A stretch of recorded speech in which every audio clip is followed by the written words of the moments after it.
창세기 39장. 한편 요셉은 이집트로 끌려갔습니다. 보디발이 요셉을 그곳으로 끌고 간 이스마엘 사람들로부터 요셉을 샀습니다. 보디발은 이집트 사람이며 바로의 신하인 경호대장이었습니다. 여호와께서 요셉과 함께 하심으로 요셉은 형통하게 됐습니다. 요셉은 이집트 사람인 주인의 집에 머물렀습니다. 요셉의 주인은 여호와께서 그와 함께 하시고 그가 하는 일마다 여호와께서 잘되게 해주시는 것을 보았습니다. 요셉은 주인의 눈에 들어 가까이서 그를 섬기게 됐습니다. 보디발은 그에게 집안일을 맡기고 자기가 가진 것을 다 관리하게 했습니다. 그가 요셉에게 자기 집안일과 자기가 가진 것을 다 맡긴 때부터 여호와께서 요셉 때문에 그 이집트 사람의 집에 복을 내리셨습니다. 여호와의 복이 집안에 있는 것에나 들에 있는 것에나 보디발이 가진 모든 것에 내렸습니다. 그래서 그는 모든 것을 요셉에게 맡겨두고 자기가 먹을 것 외에는 아무것도 신경 쓰지 않았습니다. 요셉은 외모가 아름답고 얼굴이 잘생긴 사람이었습니다. 얼마 후에 주인의 아내가 요셉에게 눈짓을 하며 말했습니다. 나와 같이 자자.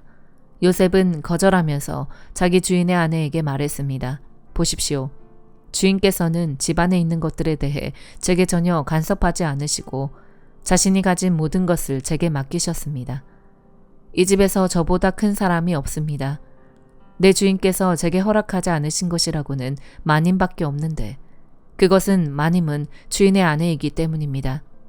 그런데 제가 어떻게 그렇게 악한 짓을 저질러 하나님께 죄를 짓겠습니까? 그녀가 날이면 날마다 요셉에게 끈질기게 요구했지만 요셉은 그녀와 함께 자기를 거절했을 뿐만 아니라 함께 있으려고도 하지 않았습니다. 그러던 어느 날 그가 일을 하러 집 안으로 들어갔는데 마침 집안에 그 집 하인들이 아무도 없었습니다. 주인의 아내가 요셉의 옷자락을 붙잡고 말했습니다. 나와 같이 자자. 그러나 요셉은 뿌리치며 옷을 그녀의 손에 버려둔 채 집 밖으로 도망쳤습니다. 그녀는 요셉이 겉옷을 자기 손에 버려둔 채 집 밖으로 도망친 것을 보고 집에서 일하는 하인들을 불러 말했습니다.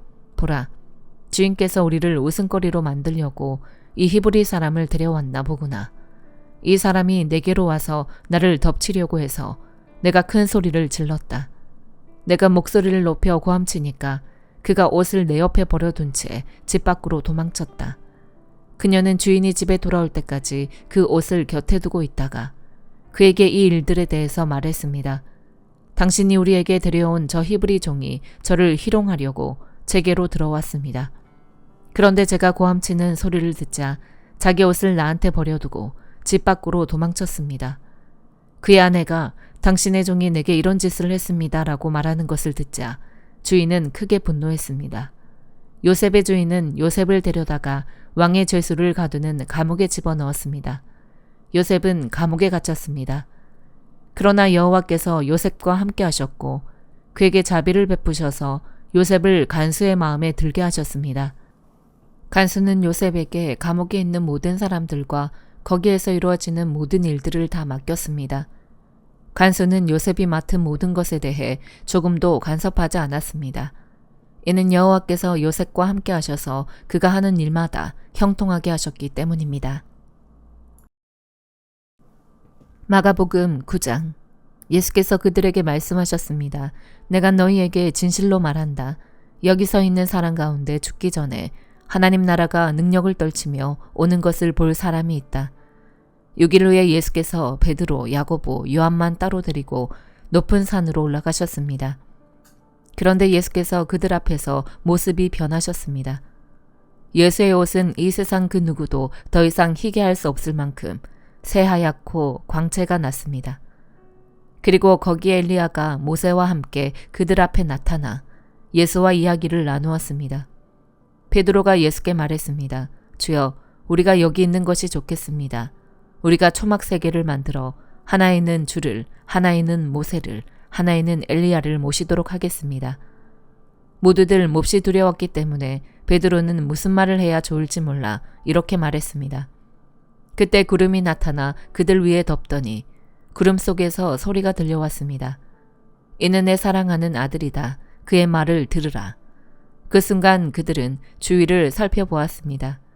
그러나 그때는 이미 아무도 보이지 않고 오직 예수만 그들과 함께 계셨습니다. 산을 내려오시면서 예수께서 제자들에게 단단히 일러두셨습니다. 인자가 죽은 사람 가운데서 살아날 때까지는 지금 본 것을 아무에게도 말하지 말라. 제자들은 이 일을 마음에 새겨두면서도 죽은 사람 가운데서 살아난다는 것이 무슨 뜻인지 몰라 서로 물어보았습니다. 제자들이 예수께 물었습니다. 왜 율법학자들은 엘리야가 먼저 와야 한다고 말한 것입니까? 예수께서 대답하셨습니다. 참으로 엘리야가 먼저 와서 모든 것을 회복시킨다. 그런데 왜 성경에는 인자가 많은 고난을 받고 멸시를 당할 것이라고 기록된 것이냐? 내가 너희에게 말한다. 엘리야는 이미 왔다. 그런데 사람들은 그에 대해 성경에 기록돼 있는 대로 그를 자기들 마음대로 대했다. 그들이 다른 제자들에게 돌아와 보니 그 제자들이 많은 사람들에게 둘러싸여 율법학자들과 논쟁을 벌이고 있었습니다. 사람들은 모두 예수를 보자마자 몹시 놀라며 달려와 맞이했습니다. 예수께서 물으셨습니다. 무슨 일로 이렇게 논쟁하고 있느냐? 무리 가운데 한 사람이 대답했습니다. 선생님, 제가 아들을 데려왔습니다. 그 아이는 말 못하게 하는 더러운 귀신이 들려 있습니다. 귀신이 한번 아이를 사로잡으면 아이가 땅에 거꾸러집니다. 그러면 아이는 입에 거품을 물고 이를 갈면서 몸이 뻣뻣하게 굳습니다. 그래서 선생님의 제자들에게 귀신을 쫓아내달라고 부탁했지만 쫓아내지 못했습니다. 예수께서 말씀하셨습니다. 이 믿음 없는 세대야. 내가 언제까지 너희와 함께 있어야 하겠느냐? 내가 언제까지 너희에게 참아야 하겠느냐? 아이를 데려오라. 그러자 그들이 아이를 예수께 데려왔습니다. 더러운 귀신은 예수를 보더니 곧 아이의 몸에 경련을 일으켰습니다. 아이는 땅에 거꾸러지더니 입에 거품을 물고 뒹굴었습니다. 예수께서 아이의 아버지에게 물으셨습니다. 이 아이가 언제부터 이렇게 됐느냐? 그가 대답했습니다. 아주 어릴 때부터입니다. 귀신이 아이를 죽이려고 여러 번 불 속에 내던지고 물 속에도 빠뜨렸습니다. 그러나 선생님께서 어떻게든 하실 수 있다면 제발 우리를 불쌍히 여기시고 도와주십시오. 예수께서 말씀하셨습니다. 하실 수 있다면이 무슨 말이냐? 믿는 사람에게는 모든 일이 가능하다. 그러자 곧 아이의 아버지가 소리쳤습니다. 내가 믿습니다. 믿음이 부족한 나를 도와주십시오. 많은 사람들이 이 광경을 보려고 달려오는 것을 보시고 예수께서 귀신을 꾸짖으셨습니다. 듣지 못하게 하고 말 못하게 하는 귀신아, 내가 너에게 명령한다. 이 아이에게서 나와 다시는 들어가지 마라. 더러운 귀신은 소리 지르며 아이에게 심한 경련을 일으키더니 나갔습니다. 아이가 죽은 것 같이 돼 누워있자 많은 사람들이 수군거렸습니다. 아이가 죽었나 보다. 그때 예수께서 아이의 손을 잡아 일으키셨습니다. 그러자 아이가 벌떡 일어섰습니다. 예수께서 집 안으로 들어가신 후에 제자들이 따로 물어보았습니다. 어째서 저희는 귀신을 쫓아내지 못했습니까? 예수께서 대답하셨습니다. 이런 귀신은 오직 기도로만 쫓아낼 수 있다. 그들은 그곳을 떠나 갈릴리를 지나게 됐습니다. 그러나 예수께서는 자기 일행이 어디로 가는지 사람들이 모르기를 바라셨습니다. 이는 제자들을 가르치고 계셨기 때문입니다. 예수께서 그들에게 말씀하셨습니다. 인자는 배반을 당하고 사람들의 손에 넘겨져 죽임 당할 것이다. 그러나 3일 만에 그는 다시 살아날 것이다. 그러나 제자들은 그 말씀이 무슨 뜻인지 깨닫지 못했고 두려워서 예수께 묻지도 못했습니다. 그들이 가버나움으로 갔습니다. 집 안에 계실 때에 예수께서 제자들에게 물으셨습니다. 오는 길에 너희끼리 왜 논쟁했느냐? 그러자 제자들은 말이 없었습니다. 그들은 길에서 누가 가장 큰 사람이냐 하는 문제로 다투었기 때문입니다. 예수께서 자리에 앉으시면서 12제자를 불러놓고 말씀하셨습니다. 누구든지 첫째가 되려면 모든 사람의 꼴찌가 돼야 하고 모든 사람을 섬기는 종이 돼야 한다. 예수께서 한 어린아이를 데려와 그들 가운데에 세우셨습니다. 그리고 아이를 팔로 껴안고 제자들에게 말씀하셨습니다. 누구든지 내 이름으로 이런 어린아이 하나를 영접하는 사람은 나를 영접하는 것이고 누구든지 나를 영접하는 사람은 나를 영접하는 것이 아니라 나를 보내신 분을 영접하는 것이다. 요한이 말했습니다. 선생님, 선생님의 이름으로 귀신을 쫓아내는 어떤 사람을 보고 우리를 따르는 자가 아니어서 우리가 그에게 하지 못하게 했습니다. 예수께서 말씀하셨습니다. 못하게 하지 마라. 내 이름으로 기적을 행하고 나서 바로 나를 욕할 사람은 없다. 누구든지 우리를 반대하지 않으면 우리 편이다. 내가 너희에게 진실로 말한다. 너희가 그리스도의 사람인 것을 알고 너희에게 물 한 잔이라도 주는 사람은 반드시 자기가 받을 상을 잃지 않을 것이다.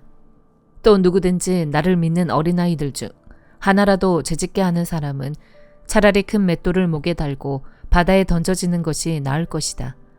너의 손이 너를 죄짓게 하거든 잘라버려라. 두 손을 가지고 영원히 꺼지지 않는 지옥불에 떨어지느니 성하지 않은 몸이 되더라도 생명에 들어가는 것이 더 낫다. 또 너의 발이 너를 죄짓게 하거든 잘라버려라. 두 발을 가지고 지옥에 던져지느니 저는 다리로 생명에 들어가는 것이 더 낫다. 또 네 눈이 너를 죄짓게 하거든 뽑아버려라. 두 눈을 가지고 지옥에 던져지느니 한 눈만 가지고 하나님 나라에 들어가는 것이 더 낫다. 지옥은 벌레도 죽지 않고 불도 꺼지지 않는 곳이다. 모든 사람이 소금에 절여지듯 불에 절여질 것이다. 소금은 좋은 것이다. 그러나 소금이 그 짠맛을 잃으면 어떻게 다시 짜게 되겠느냐. 그러므로 너희 가운데 소금을 간직하고 서로 화목하게 지내라. 욥기 5장. 자네에게 대답할 사람이 있다면 지금 불러보게. 거룩한 이들 가운데 누가 자네를 돌아보겠나. 분노는 어리석은 사람을 죽이고 질투는 바보 같은 사람을 죽인단 말이지. 어리석은 사람이 뿌리 박는 것을 본 적이 있는데 그 집이 갑자기 저주를 받더군. 그 자식들은 무사한 것과는 거리가 멀어서 성문 앞에서 짓눌리고 있는데도 구해주는 사람이 없더군. 그들이 추수한 것은 배고픈 사람이 먹어치우되 가시나무에서 난 것까지도 먹고 그 제사는 목마른 사람들이 집어삼킨다네. 어려움은 흙먼지에서 나는 게 아니고 고난은 땅에서 생겨나는 게 아니지. 그러나 불꽃이 위로만 솟듯이 사람은 고난받기 위해 태어나는 것일세. 나 같으면 하나님을 찾아서 하나님께 내 사정을 맡겼을 텐데 그분은 크고도 헤아릴 수 없는 일을 하시고 기적을 셀 수 없이 보이시며 땅에 비를 내리시고 밭에 물을 대시며 낮은 사람들을 높은 곳에 세우시고 슬퍼하는 사람들을 안전한 곳으로 들어 올리신다네. 또 교활한 사람의 계략을 좌절시켜 그 손이 일을 이루지 못하게 하신다네. 지혜로운 사람들을 자기 꾀에 빠뜨리시고 간교한 사람의 계획이 뒤틀리게 하시네. 대낮에도 그들이 어둠을 맞닥뜨리니 정오에도 밤에 하듯이 더듬고 다닌다네. 그러나 그분은 궁핍한 사람들을 칼날과 같은 그들의 입에서 구해내시고 힘있는 사람들의 손아귀에서 구해내신다네. 그렇게 가난한 사람들에게 희망이 있고 불의한 자기 입을 막는 것 아니겠나. 이보게 하나님께서 바로잡아 주시는 사람은 복이 있다네. 그러니 전능하신 분의 훈계를 거절하지 말게. 그분은 상처를 주기도 하시지만 또 싸매 주기도 하시고 다치게도 하시지만 그 손길이 또 치료도 하신다네. 그분이 6 재앙에서도 자네를 구해내시고 아니 7 재앙에서도 자네에게 아무 해도 끼치지 않게 하실 걸세. 기근 속에서도 그분은 자네를 죽음에서 구속하시고 전쟁에서도 칼의 권세로부터 자네를 구속하실 걸세. 자네는 혀의 채찍에서 보호받을 것이고 멸망이 닥칠 때 두려워할 필요가 없을 걸세. 자네는 멸망과 기근을 비웃을 것이고 땅의 짐승들을 두려워할 필요가 없을 걸세. 자네가 밭의 돌들과 언약을 맺고 들짐승들이 자네와 잘 어울려 지낼 테니 말이네. 자네는 자네 장막에 아무 탈이 없음을 알게 될 것이고 자네 거처를 살펴보아도 아무것도 잃은 것이 없음을 알게 될 걸세. 자네의 자손이 많아지고 자네의 후손이 땅의 풀처럼 될 것을 자네가 알게 될 걸세. 때가 되면 곡식단을 모아들이듯이 자네가 수명이 다해서야 무덤으로 갈 것이네. 아 그렇군. 우리가 고찰해 볼 것이니 이 말이 맞을 걸세. 그러니 자네의 유익을 위해 그것을 알았으면 좋겠네. 로마서 9장. 나는 그리스도 안에서 진실을 말하고 거짓말을 하지 않습니다. 내 양심이 성령 안에서 내게 이것을 증언합니다. 곧 내게 큰 근심이 있다는 것과 내 마음에 끊임없는 고통이 있다는 것입니다. 나는 내 형제, 곧 육신을 따라 된 내 동족을 위해서라면 나 자신이 저주를 받아 그리스도에게서 끊어진다 할지라도 좋습니다. 내 동족은 이스라엘 사람입니다. 그들에게는 양자됨과 영광과 언약들과 율법을 세우심과 예배와 약속들이 있고 조상도 그들의 것이요 육신적으로는 그리스도도 그들에게서 나셨습니다. 그분은 만물 위에 계시고 영원토록 찬양받으실 하나님이십니다. 아멘. 그러나 하나님의 말씀이 파기된 것 같지는 않습니다. 이스라엘에게서 난 사람들이라고 해서 다 이스라엘이 아니고 아브라함의 씨라고 해서 다 그의 자녀가 아니기 때문입니다. 오히려 이삭에게서 난 자라야 내 씨라고 불릴 것이다 라고 하셨습니다. 곧 육신의 자녀가 하나님의 자녀가 아니라 오직 약속의 자녀가 씨로 여김을 받는다는 것입니다. 약속의 말씀은 이것입니다. 내년 이맘때 내가 올 것이니 사라에게 아들이 있을 것이다. 그뿐이 아닙니다. 리브가가 또한 우리 조상 이삭 한 사람으로 인해 임신했는데 그 자식들이 아직 태어나지도 않고 또 어떤 선이나 악을 행하기도 전에 택하심을 따라 되는 하나님의 뜻이 행위로 인하지 않고 오직 부르시는 분으로 인해 서게 하시려고 리브가에게 말씀하시기를 큰 자가 어린 자를 섬길 것이다 라고 하셨습니다. 기록되기를 내가 야곱은 사랑하고 에서는 미워했다라고 한 것과 같습니다. 그렇다면 우리가 무슨 말을 하겠습니까? 하나님이 불의하십니까? 결코 그럴 수 없습니다. 하나님께서 모세에게 말씀하시기를 내가 긍휼히 여길 자를 긍휼히 여기고 내가 불쌍히 여길 자를 불쌍히 여길 것이다 라고 하셨습니다. 그러므로 이것은 원하는 사람에게 달려있는 것도 아니고 다름질하는 사람에게 달려있는 것도 아니고 오직 긍휼히 여기시는 하나님께 달려있습니다. 성경께서 바로에게 말씀하시기를 내가 이를 위해 너를 세웠으니 곧 너로 인해 내 능력을 나타내고 내 이름이 온 땅에 전파되게 하려는 것이다 라고 했습니다. 이와 같이 하나님께서는 원하시는 사람을 긍휼히 여기시고 원하시는 사람을 완악하게 하십니다. 그러면 그대는 내게 그렇다면 하나님은 왜 여전히 책망하시는 것입니까? 누가 그분의 뜻을 거역하겠습니까? 라고 할 것입니다. 그러나 사람이 무엇이기에 감히 하나님께 말대답을 한단 말입니까? 지음을 받은 것이 지은 자에게 왜 나를 이렇게 만들었습니까? 라고 되들 수 있겠습니까? 토기장이가 진흙 한 덩어리를 가지고 하나는 귀 쓸 그릇을 다른 하나는 막 쓸 그릇을 만들 권리가 없겠습니까? 만일 하나님께서 진노를 보이시고 능력을 알리시고자 멸망받도록 예비된 진노의 그릇에 대해 오래 참으심으로 관용하시고 영광을 받도록 예비하신 긍휼의 그릇에 대해 그분의 영광이 풍성함을 알게 하고자 하셨다면 어찌하겠습니까? 하나님께서 우리를 바로 이 그릇으로 부르셨으니 곧 유대 사람 가운데서뿐 아니라 이방 사람 가운데서도 부르셨습니다. 호세아서에서도 하나님께서 말씀하시기를 내가 내 백성이 아닌 자를 내 백성이라 사랑받지 못한 자를 사랑받는 자라 부를 것이다. 그리고 너희는 내 백성이 아니다라고 그들에게 말한 그곳에서 그들이 살아계신 하나님의 아들들이라 불릴 것이다 라고 한 것과 같습니다. 이사야도 이스라엘에 대해 부르짖기를 비록 이스라엘 자손의 수가 바다의 모래알 같을지라도 오직 남은 자만 구원받을 것이다. 주께서 그 말씀하신 것을 땅 위에서 온전하고 신속히 이루실 것이다 라고 했습니다. 또한 이사야가 미리 말하기를 만군의 주께서 우리에게 씨를 남겨두지 않으셨더라면 우리는 소돔같이 되고 고모라같이 됐을 것이다 라고 한 것과 같습니다. 그렇다면 우리가 무슨 말을 하겠습니까? 의를 따르지 않은 이방 사람이 곧 믿음으로 인한 의를 얻었으나 의의 율법을 따르던 이스라엘은 율법에 이르지 못했습니다. 그 이유가 무엇입니까? 이는 그들이 믿음에 의해서가 아니라 행위로 의를 얻는 것처럼 행했기 때문입니다. 그들은 걸림돌에 걸려 넘어지고 말았습니다.